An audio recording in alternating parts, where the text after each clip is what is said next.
Hello and welcome to another video. Last lecture में हमने देखा था कि लाइन इंटीग्रल्स क्या होते हैं और लाइन इंटीग्रल्स को कंप्यूट कैसे करते हैं। हमने मुख्तलिफ एलिमेंट्स भी स्टडी किए थे। तो इसी इंटीग्रेशन की स्टडी में हम अब आ गए हैं सरफेस इंटीग्रल्स और अपने वॉल्यूम इंटीग्रल्स की तरफ। आज हम क्या करेंगे, सरफेस इंटीग्रल्स को डिफाइन करेंगे और वॉल्यूम इंटीग्रल्स को डिफाइन करेंगे और एक एक उनकी एग्जाम्पल भी करेंगे। इसके बाद मैं एक और वीडियो बनाऊंगा इंटीग्रेशन थ्योरम्स पे, जिसके बाद हम मुख्तलिफ कोऑर्डिनेट सिस्टम्स की तरफ चलेंगे। तो आज का जो हमारा टॉपिक है वो है surface integrals and hopefully volume integrals भी हम कवर कर लेंगे।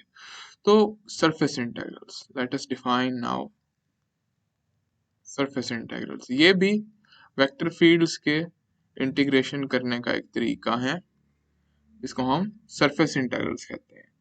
तो इमेजिन करें कि आपके पास एक वेक्टर फील्ड है, लेट्स से 3 डायमेंशनल स्पेस में v of x y z, जो कि स्पेस में हमारे पास हर जगह फिर एक, इसका मतलब होता है हर जगह हमारे पास स्पेस में एक वेक्टर मौजूद है। ठीक है, तो इस वेक्टर फील्ड की वजह से हमारे पास पूरी 3 डायमेंशनल स्पेस में हर जगह एक वेक्टर मौजूद है। अब समझें कि इसी स्पेस में हमारे पास एक रैंडम सा हम सरफेस भी ड्रॉ कर लेते हैं। ठीक है ना, तो ये हमारा सरफेस है और स्पेस में हर जगह हमारे पास एक वेक्टर फील्ड मौजूद है। अब इधर वो ऐसे जा रही है, फर्ज करें इस तरह जा रही है, इस तरह जा रही है, और वो हर जगह है स्पेस में, पर हमारा सरफेस तो हर जगह नहीं है। तो ये हमारे पास एक सरफेस है, ठीक है, और ग्रीन में हमारे पास एक वेक्टर फील्ड है। तो अब हमने क्या किया था लास्ट टाइम, हमने देखा था कि हम अपने सरफेस के ऊपर एरिया एलिमेंट्स ड्रॉ कर सकते हैं। तो अगर ये एक एरिया एलिमेंट है हमारे सरफेस के ऊपर, तो हम क्या कर सकते हैं कि हम इस एरिया एलिमेंट को देख सकते हैं। ये एरिया एलिमेंट कुछ इस तरह से होगा। तो ये हमारा एक एरिया एलिमेंट है डी ए, और ये हमारे पास इस वेक्टर फील्ड के इस वेक्टर के साथ एंगल बना रहा है थीटा। तो अगेन हम क्या देखेंगे कि इस वेक्टर फील्ड का इस एरिया एलिमेंट के साथ एक डॉट प्रोडक्ट बनेगा। उसी तरह हर जगह हमारे पास एक एरिया एलिमेंट है। यहाँ पर भी हमारे पास कोई एरिया एलिमेंट है, ठीक है, यहाँ पर भी अगेन हम वही डॉट प्रोडक्ट स्टडी कर सकते हैं।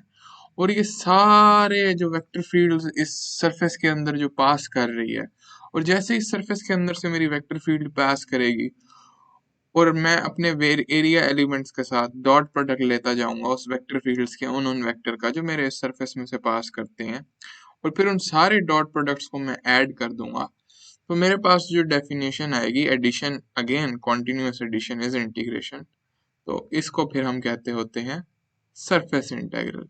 तो इस तरीके से मेरे पास एक सरफेस इंटीग्रल डिफाइन होता है। दैट्स हाउ यू डिफाइन है सरफेस इंटीग्रल। अगेन ऊपर एरिया वेक्टर लेना है, नीचे लेना है, बस बात ये होती है कि परपेंडिकुलर होना चाहिए, ऊपर और नीचे लेना है, आपकी वो कन्वेंशन पर डिपेंड करता है।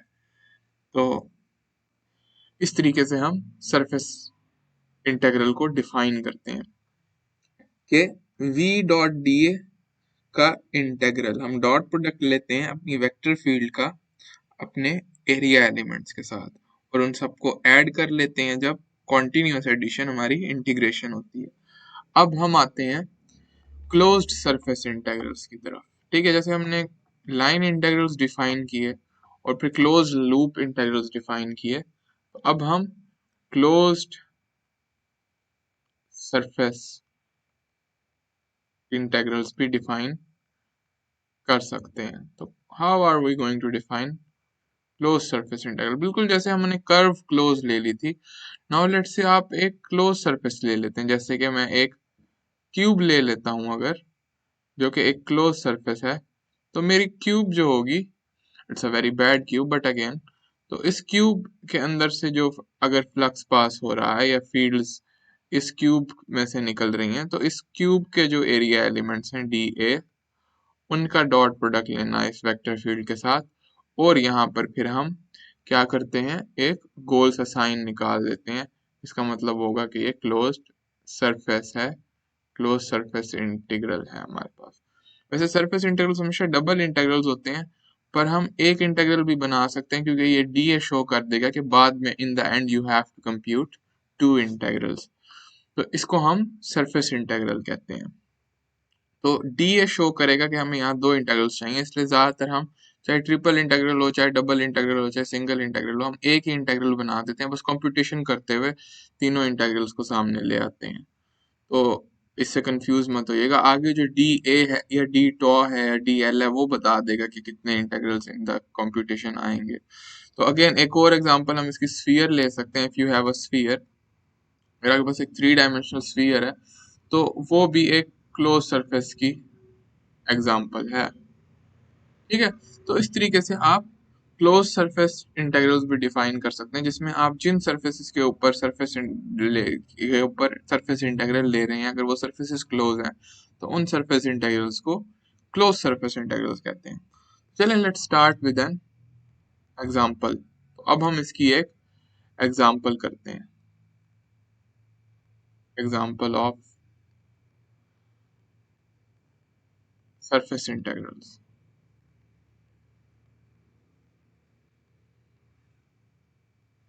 तो हमारे पास जो क्वेश्चन है वो कहता है कि compute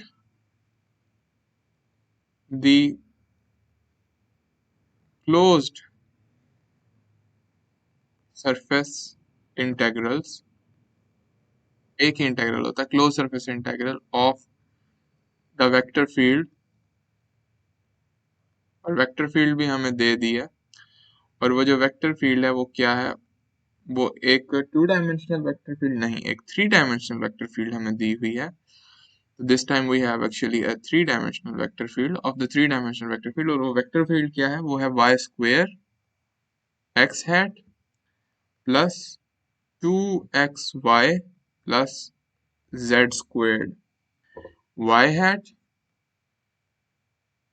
and then we have plus 2y z hat। तो ये हमारी वेक्टर फील्ड है जो हमें दी गई है, और हमें जो सरफेस दिया गया है वो कहता है ओवर ए यूनिट क्यूब। तो इस यूनिट क्यूब के ऊपर हमने अपनी वेक्टर फील्ड के सरफेस इंटीग्रल कंप्यूट करना है। तो हमारे पास unit cube, let's draw the unit cube. तो हम अपनी यूनिट क्यूब ड्रॉ कर लेते हैं। तो अब सॉल्यूशन, इसको सॉल्व करते हैं अपनी प्रॉब्लम को। तो हम let's draw the unit cube, let's draw the unit cube. तो अगर हम अपनी यूनिट क्यूब ड्रॉ करें, and I hope I can draw it neatly, तो ये हमारे पास y एक्सिस है, ये हमारे पास z एक्सिस है, and then like this we're going to have a x axis. और यूनिट क्यूब हमारे पास किस तरह होती है, यानी वो उसकी z लेंथ भी 1 होगी, उसकी y में लेंथ भी 1 होगी, और उसकी x में जो लेंथ है वो भी 1 होगी। तो इसको हम इस तरीके से ड्रॉ कर सकते हैं कि हमारी यूनिट क्यूब कुछ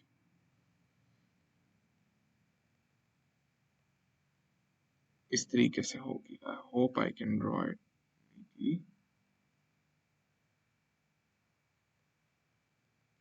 हाँ, काफी अच्छी बन गई है। तो ये हमारी यूनिट क्यूब है।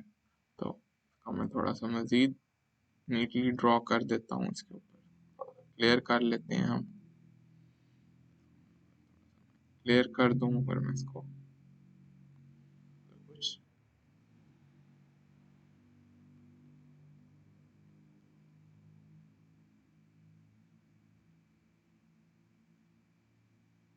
ऐसे हमारी ये अब क्यूब तो नहीं लग रहा है, कोई रेक्टेंगुलर सा बॉक्स लग रहा है, but you can think of it as the cube. तो ये हमारी क्यूब है। अब इस क्यूब के ऊपर कितने सरफेसेस होंगे इन टोटल? इस क्यूब के ऊपर हमारे पास इन एक्चुअलिटी 6 सरफेसेस होंगे, क्योंकि क्यूब के 6 फेसेस होते हैं। तो हम इस क्यूब के सरफेसेस डिफाइन कर लेते हैं। पहला सरफेस ये होगा हमारे पास, जो एक्स एक्सिस की डायरेक्शन में होगा। फिर इससे पीछे जो नेगेटिव एक्स एक्सिस की डायरेक्शन में होगा उसको हम दूसरा सरफेस कह देते हैं। फिर पॉजिटिव वाई एक्सिस की डायरेक्शन में हमारे पास थर्ड सरफेस होगा। फिर एक सरफेस हमारे पास नेगेटिव, एक फेस जो है वो नेगेटिव एक्स एक्सिस की वाई एक्सिस की डायरेक्शन में होगा वो हमारे पास फोर्थ फेस होगा।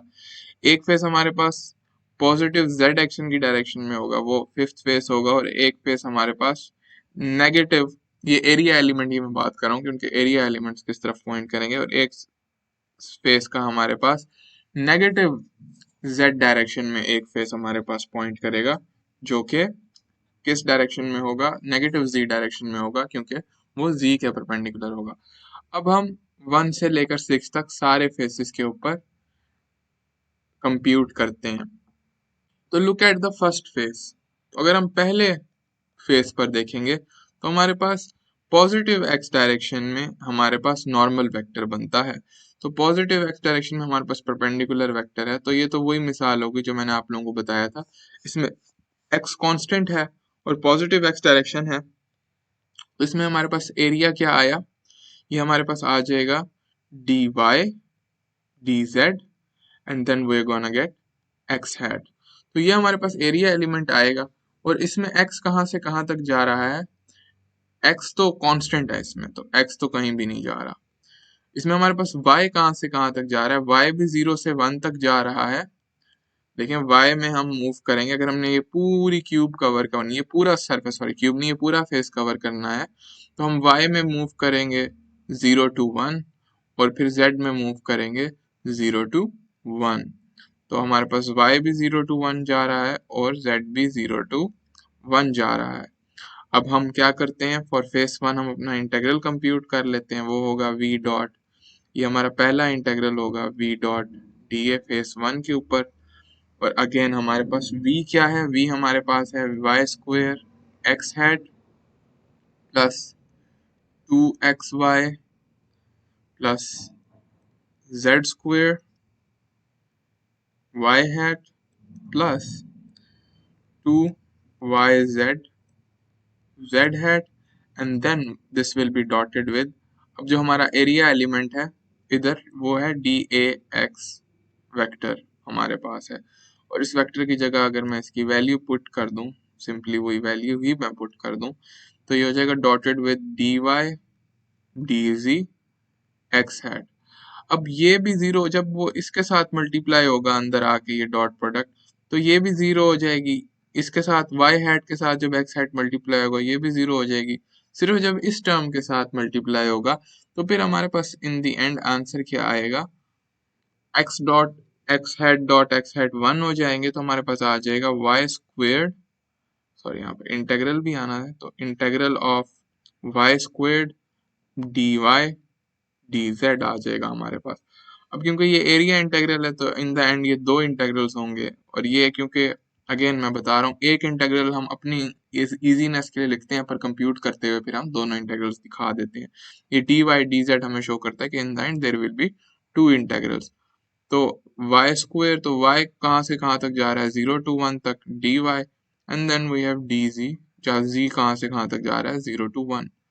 तो ये कैसे कंप्यूट होगा, पहले तो 0 to 1, पहले वाई स्क्वेयर वाला इंटीग्रल कंप्यूट करेंगे तो वाई क्यूब्ड ओवर 3 आ जाएगा हमारे पास, दिस विल गिव अस, और ये जाएगा 0 से 1 तक, and then there is a d z, और इसके बाद हम इसको लिख सकते हैं, ये टोटल 1/3 हो जाएगा, तो 0 to 1 and then I have 1/3 d z. और जब हम इसको कंप्यूट करेंगे थोड़ा सा, तो हमारे पास क्या आ जाएगा, अगर हम इसको कंप्यूट कर लें तो हमारे पास आ जाएगा 1/3 z आ जाएगा from 0 to 1, and this will become 1/3 in that. तो हमारे पास पहले इंटीग्रल का आंसर आ गया 1/3। Now let's solve the second integral. तो सेकंड में हमारे पास क्या है, जरा ऊपर जाके सेकंड फेस देखें, तो सेकंड फेस हमारे पास नेगेटिव एक्स डायरेक्शन में है, यानी अब हमारे पास जो यूनिट वेक्टर है, नॉर्मल यूनिट वेक्टर है, वो एक्स हैट नहीं है बल्कि माइनस एक्स हैट है, क्योंकि ये जो पीछे वाला फेस है क्यूब का, वो हम इस पीछे वाले फेस को देख रहे हैं। तो जो पीछे वाला फेस है हमारी क्यूब का, ये नेगेटिव एक्स हैट डायरेक्शन में है।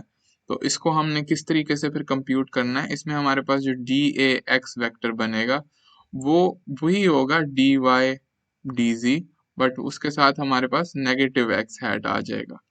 ठीक है, तो इस तरीके से अब हम फॉर फेस 2 ये कंप्यूट करेंगे। तो यहाँ पर इसको लिखने की जरूरत नहीं है, इसको लिखना तो वहीं पर था। तो अब हम नीचे चलते हैं और अपनी कंप्यूटेशन कंटिन्यू करते हैं नीचे जाकर।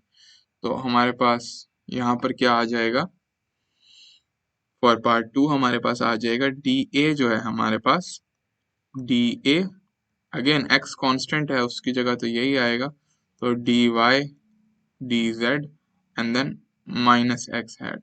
अगेन सेम प्रोसीजर होगा, y अभी भी 0 to 1 जा रहा है, z अभी भी 0 to 1 जा रहा है, we have got the same procedure।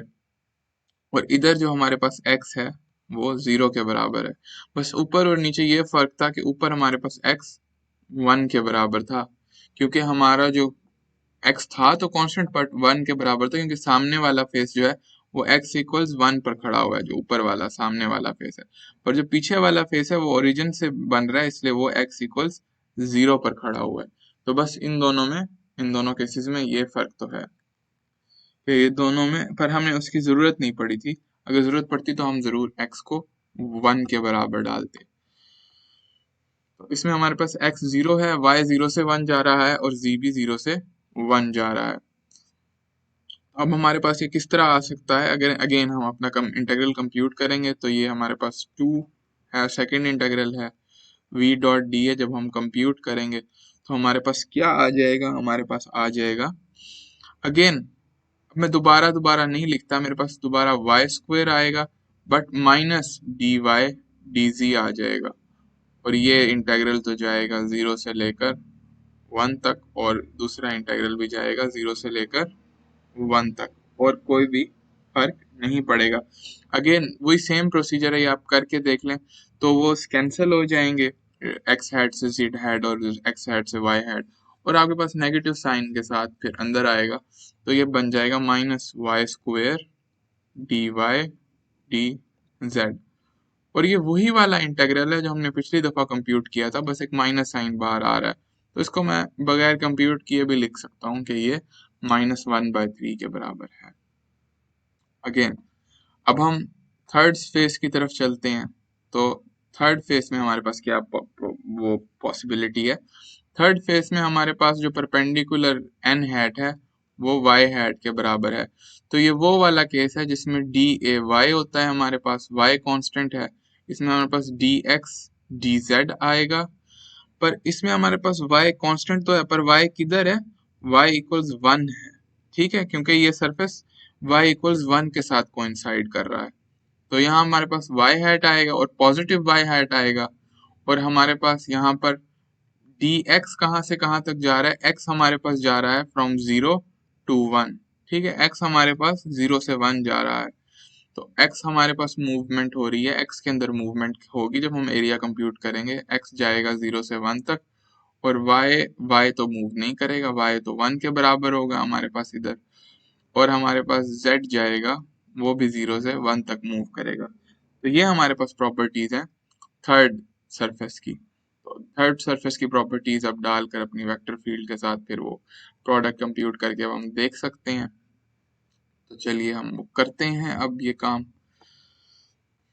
तो यहाँ हमारे पास क्या आ जाएगा, फॉर द थर्ड सरफेस हमारे पास आ जाएगा, और फॉर सरफेस नंबर 3 हमारे पास जो चीज़ आएगी वो कुछ इस तरीके से होगी कि हमारे पास जो एरिया एलिमेंट है, अगेन दोबारा मैं लिख देता हूँ, D x d Z x hat हो जाएगा, हमारा x मूव कर रहा है फ्रॉम 0 to 1, हमारा y जो है मूव नहीं कर रहा, y 1 के बराबर है, हमारा z मूव कर रहा है from 0 to 1।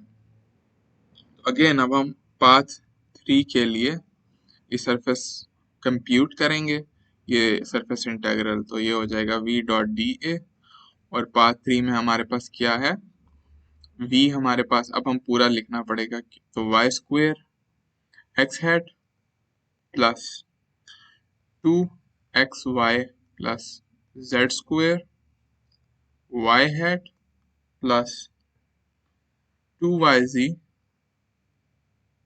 to z into z hat, and then we will get कौन सा एरिया एलिमेंट है हमारा, dx dz and then we have x hat। अब क्या होगा, अब हमारे पास जीरो क्या होगा, अब हमारे पास we do not have x head, we actually have y head. यहाँ पर हमारे पास वाई हेड आता है।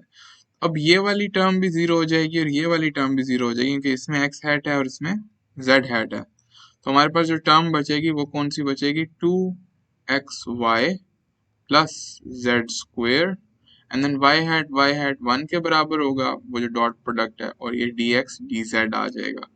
अब अगेन y हमारे पास 1 के बराबर है, तो y को हम 1 डाल लेंगे, तो 2xy की जगह 2x आ जाएगा हमारे पास सिर्फ। तो यहाँ हमारे पास आ जाएगा 2x plus z squared D x d z. और अब हम कंप्यूटेशन करने लगे हैं, तो कंप्यूटेशन के लिए हम ये इंटीग्रल खोल लेंगे। तो x भी 0 से 1 जा रहा है, z भी 0 से 1 जा रहा है, तो हमारे पास 2x plus z square d x d z आ जाएगा। और ये इंटीग्रल्स आप लोगों को कंप्यूट करने आते हैं, आप लोगों ने कैलकुलस 3 में सीखे हैं। तो ये इंटीग्रल हम कैसे कंप्यूट करेंगे, पहले हम x का इंटीग्रल अगर कंप्यूट करेंगे तो ये हो जाएगा 0 to 1 2 एक्स स्क्वेयर ओवर 2, और यहाँ पर 2 से 2 कैंसिल हो जाएगा, तो ये 2 मैं गायब कर देता हूँ पावर रूल से। 2 आया था जो कि गायब भी हो गया है हमारे पास, तो प्लस जेड स्क्वेयर्ड एक्स आ जाएगा, एक्स जा रहा है 0 से 1, एंड देन डी जेड बच जाएगा, क्योंकि जेड स्क्वेयर को कॉन्स्टेंटली ट्रीट करेगा वो, और उसकी जगह एक्स आ जाएगा हमारे पास।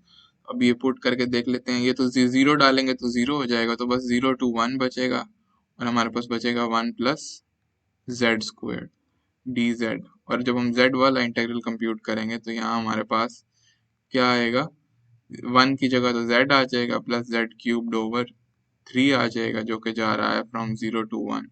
और जब ये वैल्यूज डालेंगे हम, तो 1 प्लस 1/3 आ जाएगा, जो कि 4/3 के बराबर है। तो ये हमारा जो थर्ड आंसर आया है इंटीग्रल का, वो है 4/3। अब चलें इसकी ऑपोजिट साइड भी देख लेते हैं। इसी की जो ऑपोजिट साइड है, यानी ये फोर्थ साइड जो है हमारे पास, इसमें हमारे पास बस क्या है, नेगेटिव वाई हैट है, और वाई 1 के बराबर नहीं है बल्कि वाई 0 के बराबर है। इस साइड पे हमारे पास ये जो फोर्थ साइड है, ये वाला जो है इसमें हमारे पास बस इतना फर्क है, और बाकी सब कुछ बिल्कुल पहले जैसा है। तो चले हम इसमें वो ये सब कुछ डालकर देखते हैं, और ये फोर्थ इंटीग्रल अब हमारा कंप्यूट करने की हम कोशिश करते हैं। तो जो हमारा फोर्थ इंटीग्रल होगा वो क्या है, again it's the same thing, पर जो हमारा फोर्थ इंटीग्रल है वो है डी ए वाई, क्योंकि वाई कांस्टेंट है, बट अब वो हो जाएगा d x d z, and then minus y hat, क्योंकि वो पीछे की तरफ है, उसका जो एरिया वेक्टर है, सॉरी परपेंडिकुलर उसका जो यूनिट वेक्टर है, वो नेगेटिव वाई हैट के बराबर है, तो वो पीछे की तरफ है, इस वजह से नेगेटिव साइन आएगा। और इसमें हमारे पास वो क्यूब जो है उसका जो फेस है वो y को 0 पर खड़ा है, y है तो कांस्टेंट बट अगेन इट्स 0, तो z जा रहा है again 0 to 1, and then x जा रहा है अगेन 0 to 1। तो अब हम ये इंटीग्रल परफॉर्म करेंगे, तो v.da का जो इंटीग्रल है पाथ 3 के ऊपर, ये हमारे पास क्या बनेगा, ये हमारे पास कुछ इस तरह लिखा जाएगा कि y square x hat plus 2xy plus z square y hat plus 2yz z hat. और जब हम डॉट प्रोडक्ट लेंगे तो हमारे पास क्या आएगा, डॉट प्रोडक्ट लेने से हमारे पास अगेन किसके साथ लेंगे, d x d z and minus y hat के साथ। ये टर्म और ये टर्म तो अभी भी जीरो हो जाएंगी, these both terms will go to zero. But अब हमारे पास क्या आएगा, 2xy, और माइनस का एक साइन बाहर आएगा, साथ एक इंटीग्रल साइन भी आएगा, 2xy माइनस साइन को मैं बाहर ला रहा हूँ, plus z squared we will have dx dz। अब हमारे पास क्या है, y 0 के बराबर है यहाँ पर, तो यहाँ हमारे पास आ जाएगा minus Z squared D x d Z. अब हम डबल इंटीग्रल खोल लेंगे, ये दोनों 0 से 1 तक जा रहे हैं, हमारे पास आ जाएगा g square d x d z, and then जब हम इसको कंप्यूट करेंगे तो पहले तो एक्स स्क्वेयर जेड आएगा, ये it goes from 0 to 1 and then 0 to 1 dz बच जाएगा क्योंकि ये z स्क्वायर को कांस्टेंट की तरह ट्रीट करेगा इंटीग्रल।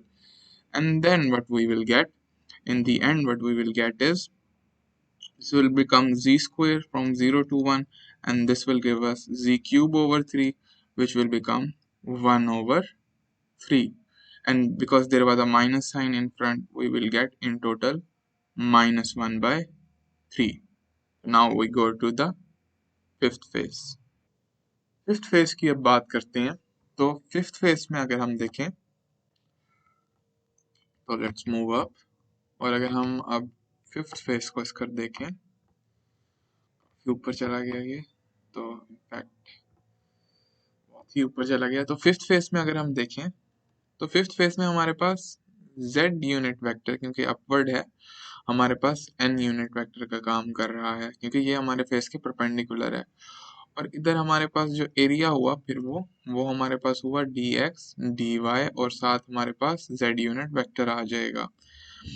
इसके साथ साथ z इसमें कांस्टेंट है, पर z जो है कांस्टेंट है होने के साथ साथ वो 1 के बराबर है। तो ये हमारे पास फिफ्थ फेज है जिसमें x अभी भी 0 से 1 तक जा रहा है और y भी 0 से 1 तक जा रहा है। तो मैं कोशिश करता हूँ कि इसको इस ही राइट साइड पर ही कर लूँ। तो ये इंटीग्रल जब हम परफॉर्म करेंगे तो फिर हमारे पास अगेन क्या बचेगा, हमारे पास वी जी डी ए जी बच जाएगा इस इंटीग्रल को परफॉर्म करने के लिए। जब हम इंटीग्रल नंबर 5 अब हम परफॉर्म कर रहे हैं वी डॉट डी ए, ठीक है। तो क्यों वी जी डी ए जी बच जाएगा, क्योंकि बाकी सारे डॉट प्रोडक्ट्स कैंसिल हो जाएंगे, सिर्फ इसका एक्स कंपोनेंट बच जाएगा जो कि होगा 2yz, एंड देन हमारे पास क्या आएगा dx dy, और ये जो डबल इंटीग्रल होगा ये 0 से 1 तक जाएगा और दूसरा इंटीग्रल भी 0 से 1 तक जाएगा। चलो मैं ऊपर एक्सप्लेन कर ही देता हूँ कि ये चीज़ मैंने कैसे लिखी है, क्योंकि डी ए जी जो है वो z हैट है अगर मैं डी ए जी को डी एक्स डी वाई लिखूँ तो, और वी एक्स एक्स हैट होती है एक vector field, v y y hat होती है, plus v z z hat होती है। और अगर मैं इसको डॉट कर दूं इसके साथ तो अब डॉट प्रोडक्ट में अगेन y वाला और x वाला कैंसिल हो जाएंगे, मेरे पास वी जी डी ए जी बचेगा। तो ये एक थोड़ा डायरेक्ट तरीका है उसी को लिखने का, जब मैं बार बार डॉट प्रोडक्ट्स लेकर दिखाता हूँ। मैं सोच रहा हूँ आपसे डॉट प्रोडक्ट्स ना लेकर दिखाऊं क्योंकि आई होप कि आप लोगों को समझ आ गई होगी। तो z हमारे पास क्योंकि 1 के बराबर है इस इंटीग्रल में, हम z को 1 डाल देंगे तो हमारे पास ये क्या आ जाएगा, from 0 to 1 again from 0 to 1 2y dx dy, और ये हमारे पास क्या बन रहा है, ये हमारे पास बन रहा है 0 to 1 2y x from 0 to 1 dy which becomes 2y into 1, ठीक है। और जब हम y का डेरिवेटिव लेंगे तो ये 2y स्क्वायर ओवर 2 हो जाएगा, 2 से 2 कैंसिल हो जाएगा, we will get y squared. और ये कहाँ से कहाँ तक जा रहा है, 0 से 1 तक जा रहा है, तो ये 0 से 1 तक जाएगा तो हमारे पास 1 आ जाएगा। तो ये हमारे पास फिफ्थ इंटीग्रल कंप्यूट कर लिया है हमने। अगेन हम सिक्स्थ इंटीग्रल कंप्यूट करेंगे तो सिक्स्थ इंटीग्रल में हमारे पास क्या आएगा, जो हमारे पास सिक्स्थ इंटीग्रल है उसमें हमारे पास ये नेगेटिव एक्स डायरेक्शन में हमारे पास नेगेटिव जेड हैट आ रहा है हमारे पास, और इसमें z 0 के बराबर है सिक्स डायरेक्शन में, क्योंकि देखिए हम एक्स वाई प्लेन में खड़े हैं जिधर z कांस्टेंट है और 0 के बराबर है। तो क्योंकि हम एक्स वाई प्लेन में खड़े हैं तो सिक्स्थ इंटीग्रल हम किस तरह परफॉर्म कर सकते हैं, तो जो सिक्स्थ इंटीग्रल होगा वो हम इस तरह परफॉर्म करेंगे, यानी integral over sixth surface v dot D A, again ये भी वही होगा बट यहाँ पर v z डी ए जी आएगा, और हमारे पास जब वी जी डी ए जी आएगा इधर तो माइनस का साइन भी साथ आएगा, क्योंकि हमारे पास इधर माइनस का साइन इसलिए आएगा कि अब हम माइनस जेड हैट डायरेक्शन में काम कर रहे हैं। तो 0 to 1 अगेन 0 to 1, और मैंने दोबारा वो शॉर्टकट मेथड यूज किया 2yz dz। पर अब जब g 0 के बराबर होगा और यहाँ हम 0 डालेंगे तो ये पूरा इंटीग्रल ही 0 हो जाएगा। तो हमें पता चलता है कि हमारा जो टोटल इंटीग्रल है यही 0 के बराबर है। हमारे पास सारे इंटीग्रल्स आ चुके हैं और हम अब उन सब के रिजल्ट्स को ऐड कर देंगे और मैं रिजल्ट्स को ऐड यहाँ पर करता हूँ। तो मेरे जो रिजल्ट्स आए हैं वो जो क्लोज्ड लूप इंटीग्रल जो फिर मेरे पास आया है, टोटल क्लोज्ड लूप इंटीग्रल, वो मेरे पास कितना आया, वो surface 1 plus surface 2 plus surface या फेस कह लें face 3 plus face 4 plus face 5 plus face 6 पर जो हमने इंटीग्रल्स परफॉर्म किए उन सबको ऐड करके आया है। तो अब वो सारे इंटीग्रल्स हम देख लेते हैं कि किस तरह आए हैं। इधर एक टाइपो हो गया, इधर सरफेस 4 था हमारे पास। तो अगेन हमारे पास पहले सरफेस का जो रिजल्ट आया था वो क्या आया था, तो ऊपर जाकर हम देख लेते हैं कि हमारे पहले सरफेस का क्या रिजल्ट था। हमारे पहले सरफेस का रिजल्ट था 1/3, दूसरे का रिजल्ट था -1/3, थर्ड सरफेस का रिजल्ट था हमारे पास 4/3, फोर्थ सरफेस का रिजल्ट हमारे पास आई थिंक सो अगेन -1/3 था, फिफ्थ का 1 आया है और सिक्स्थ का 0 आया है। So we have a 1/3, then we have a -1/3, then we have a +4/3, and then we have again a -1/3, then we have a +1, then we have a +0. And so these cancel. 4/3 -1/3 is nothing but 3/3, which is 1. And so we will get 1 plus 1. And so the answer is 2. And so we can safely say that the closed surface integral, we have solved our problem, and we can safely say that the closed surface integral of V dot dA, so closed surface over the unit cube, is nothing but 2. So that is our answer. तो इसी answer को compute करते हुए हमने क्या क्या देखा, हमने सरफेस इंटीग्रल्स भी देख लिए, क्योंकि क्लोज सरफेस इंटीग्रल्स निकालने के लिए हमें 6 मुख्तलिफ सरफेसेस के इंटीग्रल्स खोलने पड़े हैं, और साथ साथ हमने क्लोज सरफेस इंटीग्रल भी देख लिया। तो दैट्स अ गुड थिंग। अब हम चलते हैं वॉल्यूम इंटीग्रल्स की तरफ। तो वॉल्यूम इंटीग्रल्स,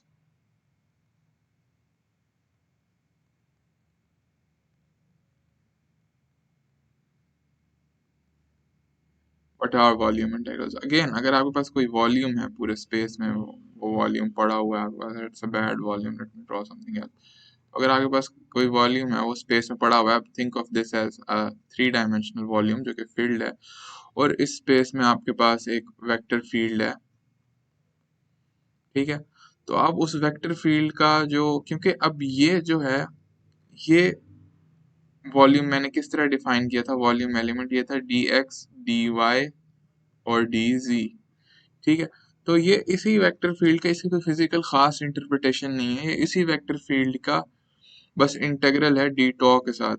और ये एक और वेक्टर फील्ड देता है, ये स्केलर आंसर नहीं देता, क्योंकि डी टॉ खुद स्केलर है तो हम उसका डॉट प्रोडक्ट नहीं ले सकते वेक्टर फील्ड के साथ। तो ये क्या बनेगा, ये वी एक्स, एक्स हेड बाहर आ जाएगा, तो क्योंकि एक्स हेड कांस्टेंट होता है, तो v x d tau plus y hat बाहर आ जाएगा, v y d tau plus z hat भी बाहर आ जाएगा, वी जी डी टॉ। यानी ऐसे 3 स्केलर फंक्शंस के ऊपर आप, 3 अलग अलग फंक्शंस के ऊपर आप क्या कर रहे हैं, वही उसी के ऊपर वॉल्यूम एलिमेंट के साथ इंटीग्रेट कर रहे हैं, और फिर उसको उसी वेक्टर फील्ड के साथ, उसी एक और वेक्टर फील्ड बन जाती है उससे।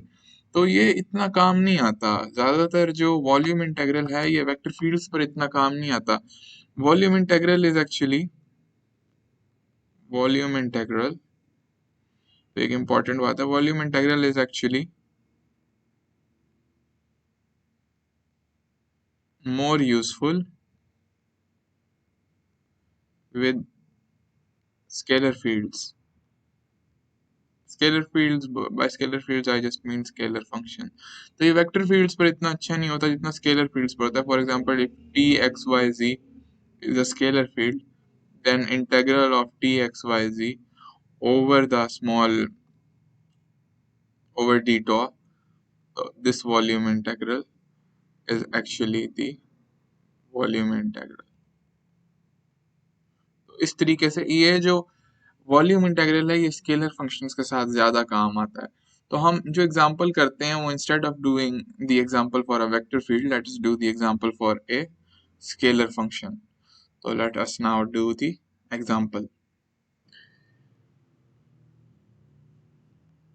अब हम वॉल्यूम इंटीग्रल की एक एग्जांपल कर लेते हैं। तो उसमें हमें एक स्केलर फील्ड दी हुई है। तो एग्जांपल ये कि हमें स्केलर फील्ड मिली हुई है वो है एक्स वाई जी स्क्वायर। स्केलर फंक्शंस को ही मैं स्केलर फील्ड्स कहता हूँ। तो उसने कहा है वॉल्यूम इंटीग्रेटेड, तो हमने वॉल्यूम इंटीग्रेटेड परफॉर्म करना है। Volume integrated over the prism shown in the figure. तो जो फिगर में प्रिज्म दिखाया हुआ है उसी के ऊपर हमने इसको इंटीग्रेट करना है। तो फिगर क्या है, फिगर मैं यहाँ पर बना देता हूँ। तो ये हमारा z एक्सिस है, ये हमारा y एक्सिस है, और अब हम अपना x एक्सिस भी ड्रॉ कर लेते हैं। तो this is y, this is x and then this is z। तो z पर हमारे पास वो 3 पर टच कर रहा है, x को हमें वो 1 पर टच कर रहा है और y को भी 1 पर टच कर रहा है। तो ये कुछ इस तरीके का प्रिज्म है। तो ये ऊपर जाएगा, अगेन x को टच करेगा, फिर ये इधर से y को टच करेगा एंड देन ये अगेन नीचे आएगा। तो ये इस तरीके का एक प्रिज्म जैसा फिगर है। तो अब इस फिगर को हमने क्या करना है, इस वॉल्यूम के ऊपर, जो प्रिज्म का जो सारा वॉल्यूम है इसके ऊपर हमने इंटीग्रेट करना है। तो देखिए इस प्रिज्म के अंदर z जो है वो तो 0 से 3 तक जा रहा है। तो z के जो z हमारा है उसमें हम 0 से 3 तक जा रहे हैं। देखिए प्रिज्म की जो लेंथ है, हाइट है, वो 0 से 3 तक है। पर देखिए y और x एक दूसरे पर डिपेंड कर रहे हैं।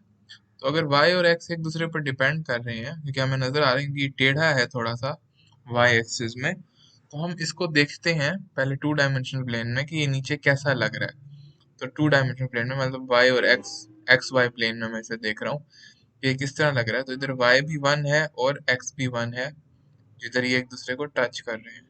और ये लाइन इनको प्रिज्म की ये वाली लाइन है जो मैंने इधर बनाई है। तो इस लाइन का क्या फंक्शन होगा, मैं एक लाइन को लिख सकता हूँ y equals m x plus सी।